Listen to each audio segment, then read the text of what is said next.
Bonjour, bonjour et bienvenue sur Coccinelle Nail Scrap. Vous l'attendiez, le voici, ce fameux tutoriel de mon calendrier de l'Avent 2018. Avant de vous montrer comment j'ai réalisé les petites boîtes, je vais vous expliquer un petit peu comment m'est venue cette idée. Tout d'abord, On Stage. Et pour On Stage, je souhaitais échanger avec les démos sur place ce petit cadeau qui est un stabilo avec 3 couleurs différentes. Mais il fallait que je trouve une boîte pour emballer ce stabilo. Du coup, je me suis inspirée de la carte étoile et je suis partie de cette carte étoile pour la mettre en volume pour placer à l'intérieur mon cadeau. Et tant qu'à faire, donc voici le swap que j'ai offert et je vous montrerai comment je l'ai réalisé, que j'ai offert à On Stage. Et je me suis dit, tant qu'à faire, on va en faire une étoile pour l'accrocher dans le sapin de Noël. Alors pour l'ouvrir, il suffit de lever la perle. Et voilà, on récupère notre stabilo. Ensuite, on peut y placer d'autres choses et on accroche l'étoile sur le sapin de Noël. Je reviendrai sur ce swap et sur l'ensemble des swaps que j'ai échangés à l'occasion d'une prochaine vidéo. Pour mon sapin de l'Avent, je suis partie donc de cette idée de swap, mais j'ai réalisé des boîtes un peu plus larges pour pouvoir quand même y mettre des choses. J'ai découpé la structure de mon sapin dans du carton et j'ai accroché toutes mes petites boîtes à l'aide d'aimants sur mon sapin. Alors en plus, ce sapin a une guirlande qui est fixée. On peut la voir si j'enlève toutes mes boîtes. Vous voyez, il y a une guirlande ici.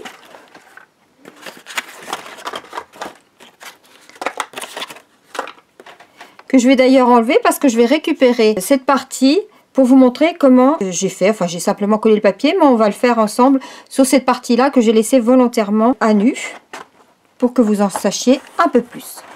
C'est parti.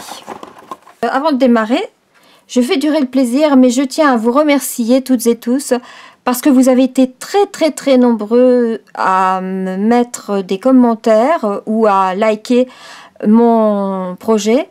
J'avoue que ça fait chaud au cœur. Votre enthousiasme m'a donné énormément de joie et je tiens à vous en remercier vraiment très sincèrement du fond du cœur. Je tiens à ajouter concernant ce sapin de l'Avent qu'il est entièrement démontable. D'ailleurs, on va le démonter ensemble et que vous pouvez le ranger dans une boîte pour l'année prochaine. Alors, pour le démonter, c'est très simple. Nous avons cette grosse étoile en haut, cette double étoile, qui est en fait le fruit du collage de 2 boîtes normales que nous allons faire ensemble, sur lequel j'ai fixé ces 2 boîtes sur un support qui me permet de le glisser en haut de mon sapin. Toutes les boîtes sont aimantées.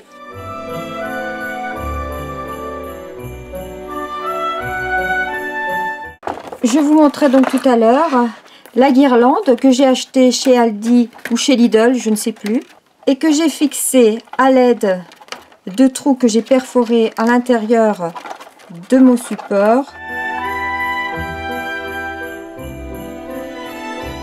Il faut effectivement une guirlande pas trop grande et fine, avec des LED, parce qu'il ne faudrait pas mettre le feu au sapin. Des LED dégageant nettement moins de chaleur que les ampoules.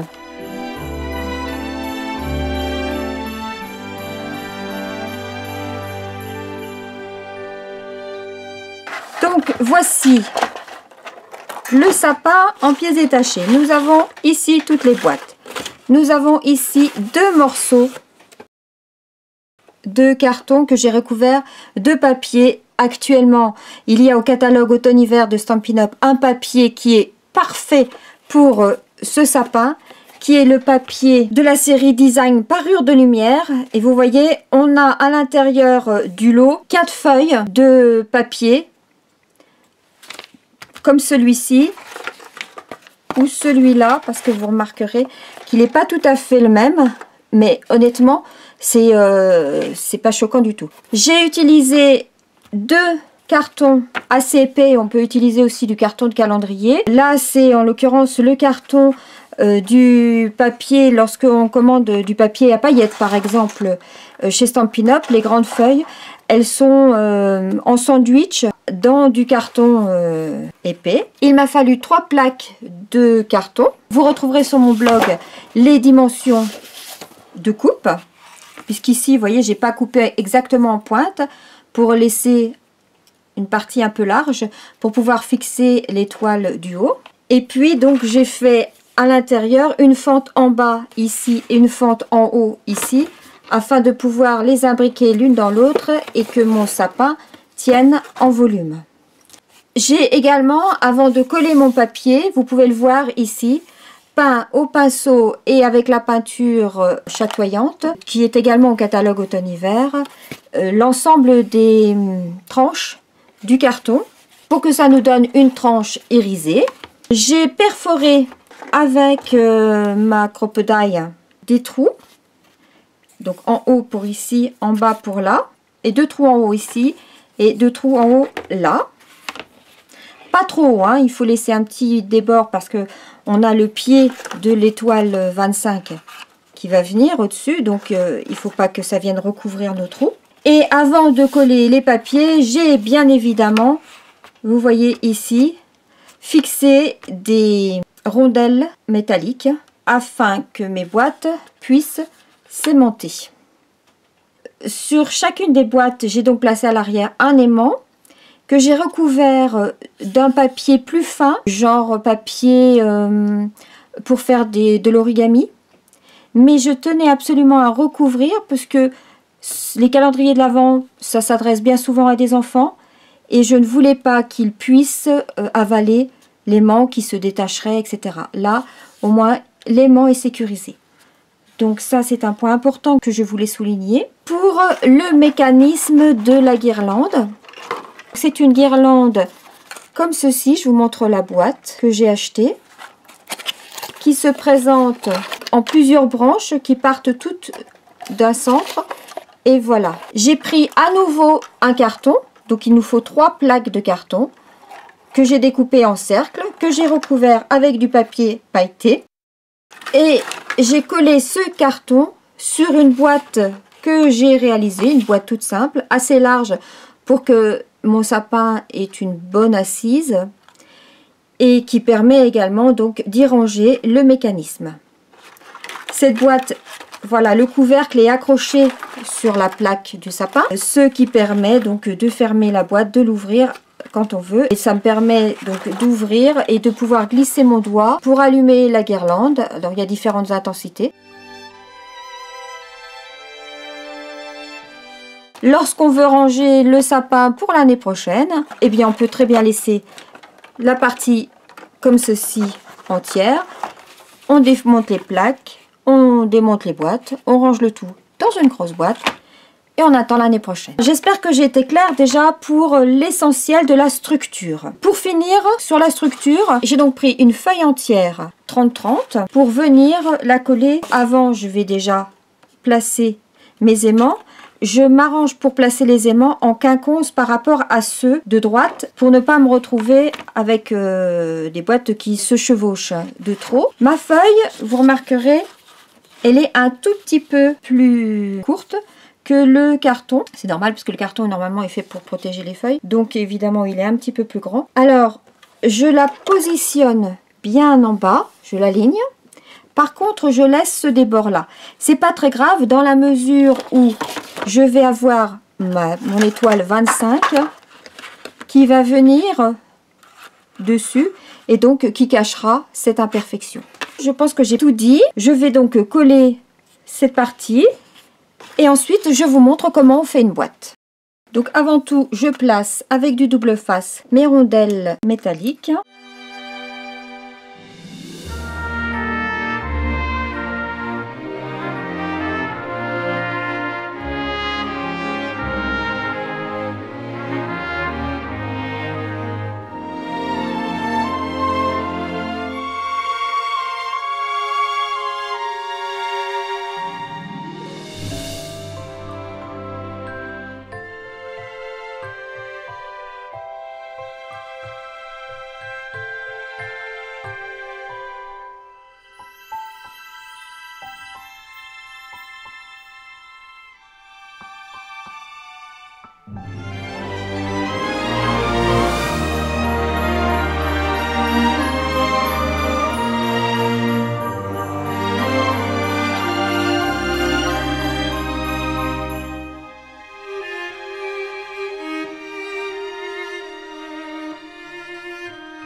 Je fais volontairement ressortir les aimants pour qu'on voit où on doit placer nos boîtes.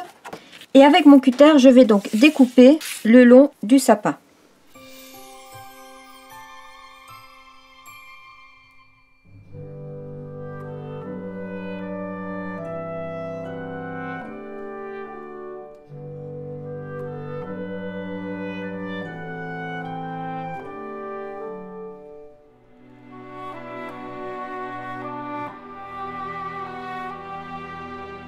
Voici donc comment j'ai simplement collé sur mes plaques mon papier.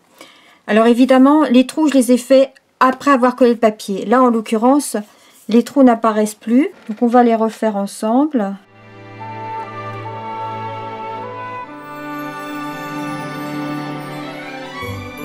On essaie de passer, mais sans tordre le carton de trop. Il ne faut surtout pas qu'il casse, hein.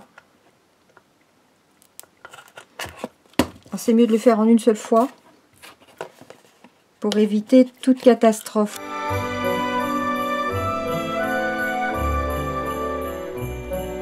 Voilà, comme ça vous aurez vu également comment j'ai procédé pour faire mes trous. Je vous recommande, une fois que vous avez encollé votre papier, de le laisser sous un gros dictionnaire, sur un livre lourd, etc. pour que notre carton redevienne bien plane. Vous retrouverez de toute façon les cotes des boîtes, le schéma avec les cotes des deux morceaux du sapin, ainsi que concernant la boîte dans laquelle se trouve la guirlande. Je mettrai tout ça sur mon blog. Donc je vous invite à y adhérer, tant pour avoir les informations que pour suivre les différents projets que je peux réaliser. Donc pour cette boîte que j'ai fait sur du papier cartonné rouge, il faut savoir que sur un format A4, on peut découper 2 boîtes. Il vous faudra donc 9 feuilles de papier rouge de format A4. Si vous choisissez de le faire dans ces coloris avec ces papiers-là. Et voici le schéma que vous retrouverez sur mon blog pour cette grosse boîte, c'est-à-dire celle-ci. Et quand on l'ouvre, voici ce que ça nous donne. Alors, j'en ai rempli certaines, je ne sais plus. Voilà, celle-ci par exemple, j'ai mis 2 bonbons. On peut peut-être même en mettre un 3e. Ici, voilà, c'est un mini stickers, les bonbons célébration. Ici, j'ai des petits bonbons différents, donc elles sont pas encore toutes remplies, mais bon, voilà ce qu'on peut mettre à l'intérieur. Pour fermer une boîte, c'est simple. Je pose un côté, le deuxième par-dessus et le troisième, je viens glisser le côté qui est celui qui est en dessous, tout en dessous, par-dessus, hop, et voilà. Et la boîte est fermée. J'espère que j'ai été claire. Je remonte un côté, le deuxième, et je viens glisser cet angle-là sous celui-ci, puisque c'est celui qui est tout en dessous. Et voilà, ma boîte est fermée. Donc, pour ce modèle, j'ai découpé des triangles de 19 cm de côté. Pour découper ces triangles, j'ai tracé sur mon papier A4 à 16 cm et demi une ligne de repère. Et ensuite, je suis venue repérer ici à 19 cm. J'ai fait mon petit repère. La moitié de 19, c'est 9,5. J'ai fait un repère. Je retrace 9,5 ici. Et là, je marque ma ligne.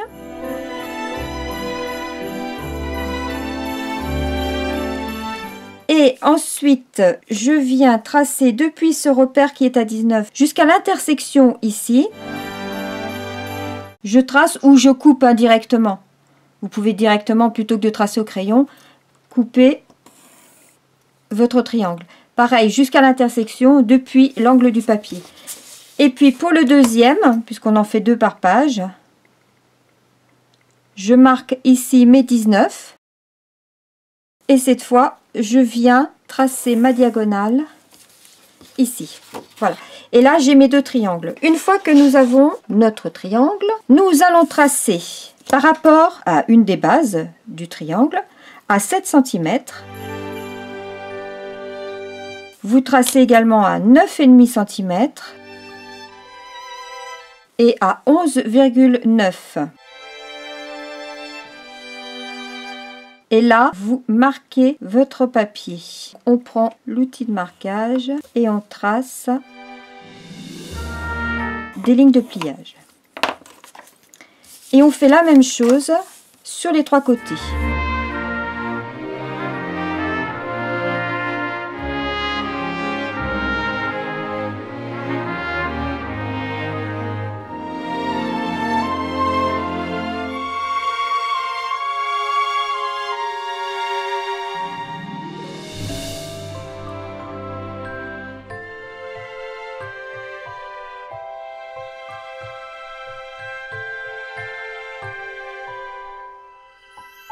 Je gomme tous mes traits de repère.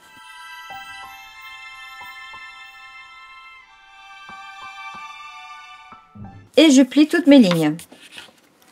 Donc, on s'organise pour que ça suive bien ici les 2 lignes de marquage des 2 côtés. Hop, j'appuie. Ici, pareil. Ça doit venir dans la pointe.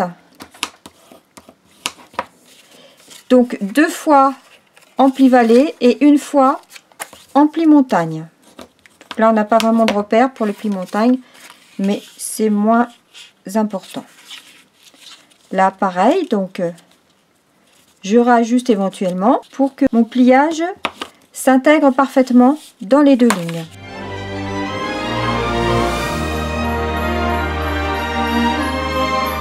Une fois que j'ai marqué mes plis, je vais couper ici jusqu'à l'intersection, la première intersection.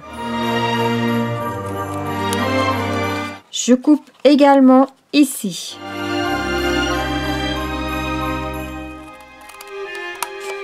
Et je coupe enfin la 3e ici.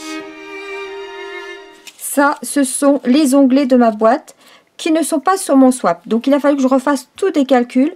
Parce qu'effectivement, sur le swap, la boîte est maintenue par la ficelle. Là, je voulais que la boîte soit fermée avec des onglets. Donc, vraiment, c'est tout recalculé. Ensuite, pour ne pas que ça empêche la fermeture, je viens enlever un petit peu de matière ici. Et sur chacun des 3 onglets. Avant de fermer ma boîte, je vais la décorer. Pour cela, j'ai utilisé le set de tampons tourbillon de flocons. Et là, j'ai utilisé ce tampon-là. Et le set de tampons neige scintillante. Et là, j'ai utilisé ce tampon-là. Mais on pourrait également utiliser celui-ci. Vous pouvez aussi avoir d'autres décos qui feront très bien l'affaire également. Je l'ai tamponné avec la Versamark. D'abord, n'oublions pas de passer le petit coussin antistatique. Et je viens tamponner sur la partie, la hauteur qui a formé le volume de ma boîte, qui est la plus proche de la base.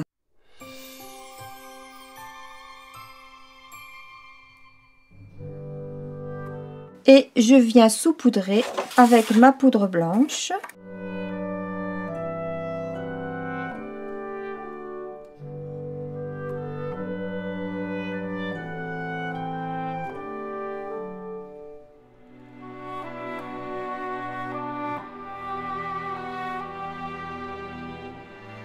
Et une fois que j'ai fait ces décos-là, je vais faire celles-ci, les petites étoiles et flocons. Et je vais les tamponner seulement sur les extrémités, puisque de toute façon, le reste, on ne le verra pas.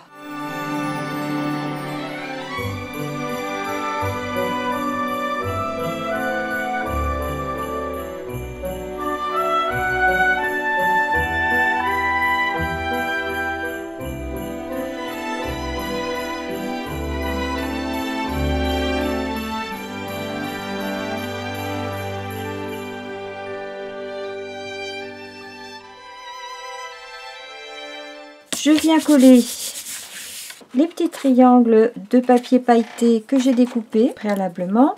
Alors de la même façon, pour découper ces triangles, sur mon papier pailleté, j'ai pris une bande de 4 cm de hauteur. À 4 cm 6, j'ai fait un premier point, puisque mes triangles font 4 cm 6 de côté. Donc j'ai tracé à 4 cm 6 j'ai marqué à 2,3 cm et je viens de l'angle jusqu'en haut. Et pareil, de 4,6 cm jusqu'en haut. Et ensuite, je fais un au-dessus, un en dessous, un en dessous. De toute façon, vous aurez les explications sur mon blog. Donc, je viens coller mes triangles. Mais alors, surtout, je les colle de ce côté-là. Pas du côté où j'ai fait ma déco, mais à l'intérieur.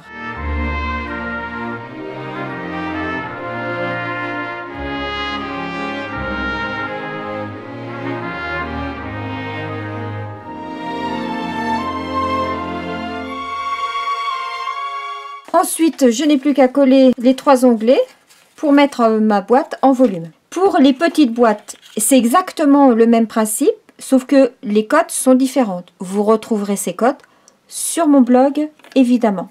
Quant à la boîte 25, la dernière, celle du jour de Noël, c'est donc 2 boîtes comme celle-ci que j'ai collées dos à dos. Et que j'ai ouvert, donc j'ai tracé un triangle ici. À l'intérieur, j'ai découpé. Je n'ai laissé qu'un tout petit rebord pour pouvoir les coller ensemble, les 2 boîtes, dos à dos. Et voilà, elles sont ouvertes, ce qui va me permettre de glisser un bonbon un peu plus important. Et avant de les coller dos à dos, j'ai pris un morceau de papier cardstock rouge et un morceau de papier design que j'ai recollé dessus, et j'ai suivi le haut de mon sapin. J'ai fait une patte qui vient se coller à l'intérieur entre les 2 boîtes et qui maintient ma grosse étoile 25 en haut du sapin.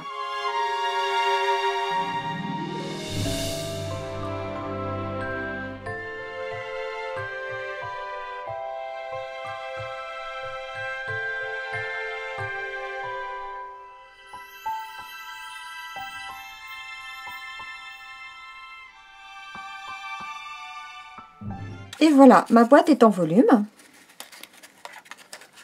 Et donc, comme je vous expliquais, je rabats un côté, je pose le deuxième par-dessus et je viens mettre l'angle du côté qui est dessous, celui qui est vraiment tout en dessous. Le premier que j'ai rabattu, je viens le glisser par-dessous. Il me reste donc à placer mon aimant. Pour cela, j'utilise toujours du double face. Je prends mon aimant. Je viens le positionner un peu plus vers le haut de ma boîte.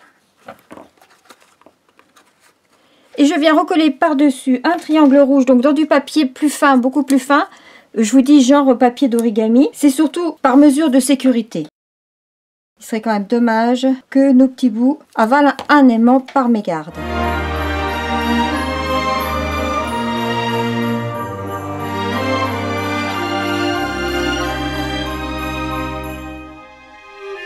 Ma boîte est terminée, je n'ai plus qu'à la décorer. J'ai découpé mes chiffres 23 dans ce papier ici de la série Design digne de Broadway.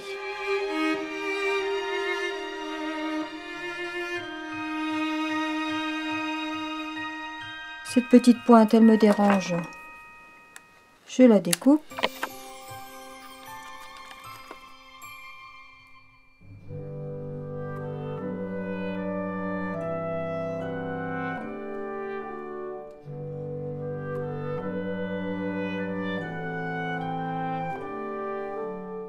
Lorsqu'il n'y avait qu'un seul chiffre, j'ai utilisé le set de tampons Making Everyday Bright avec cette pomme de pin. J'ai déjà eu l'occasion de vous en parler de ce set de tampons qui est associé avec la perforatrice ampoule de Noël, je crois, et qui permet, déjà on utilise les chutes, en plus l'avantage de la perfo c'est que c'est plus rapide qu'avec la Big Shot, et puis quand on n'a pas la Big Shot, et ben c'est quand même bien pratique, les perfos.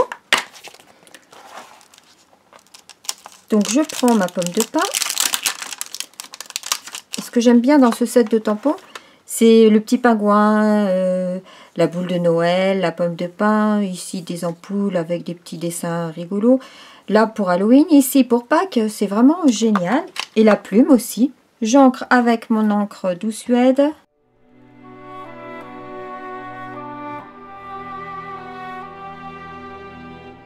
j'ai une pomme de pin, vite fait, bien fait.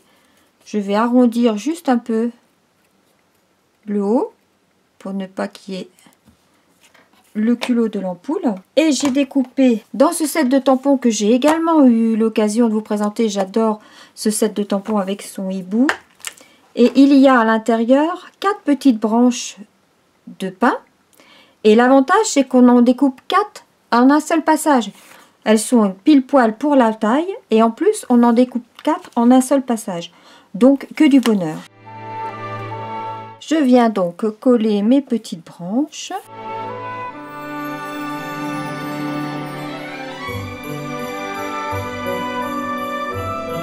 Sur ma pomme de pin que je colle sur la dernière branche de mon étoile.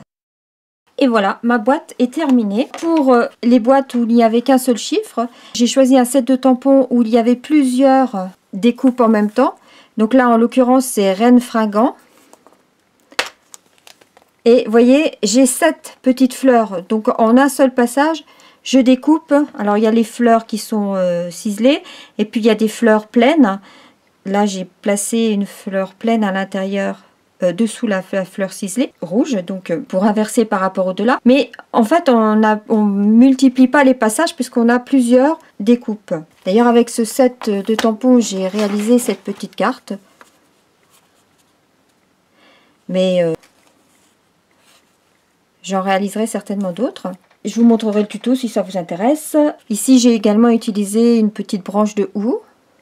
J'ai mis une petite perle blanche que j'ai coloriée en rouge avec mon feutre alcool cerise carmin. Voilà, ma boîte est prête, terminée.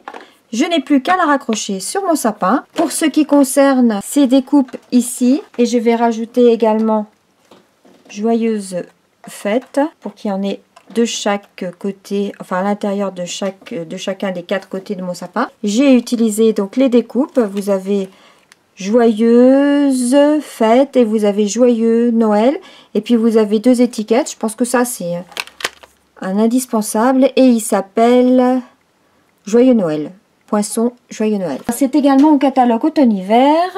Je vous signale d'ailleurs au passage qu'il commence à y avoir des choses en rupture de stock sur le catalogue automne-hiver. Je ferai peut-être un article sur ce point-là, sur mon blog. Sinon, donc vous retrouverez de toute façon les cotes de la boîte dans laquelle j'ai mis la guirlande, mais à la limite, c'est pas indispensable. Vous n'êtes pas obligé de faire le sapin avec la guirlande. Vous pouvez le faire avec. Vous aurez les cotes. Si vous avez des questions, n'hésitez pas à me les poser. Je reviens vers vous la prochaine fois pour vous montrer les swaps que j'ai échangés à l'occasion d'Unstage et vous montrer peut-être aussi comment j'ai fait mon swap. Mon swap d'ailleurs que j'enverrai à partir de maintenant à toutes les clientes qui me passeront une commande jusqu'à la fin de l'année. En plus du petit cadeau que j'envoie, je joindrai mon swap.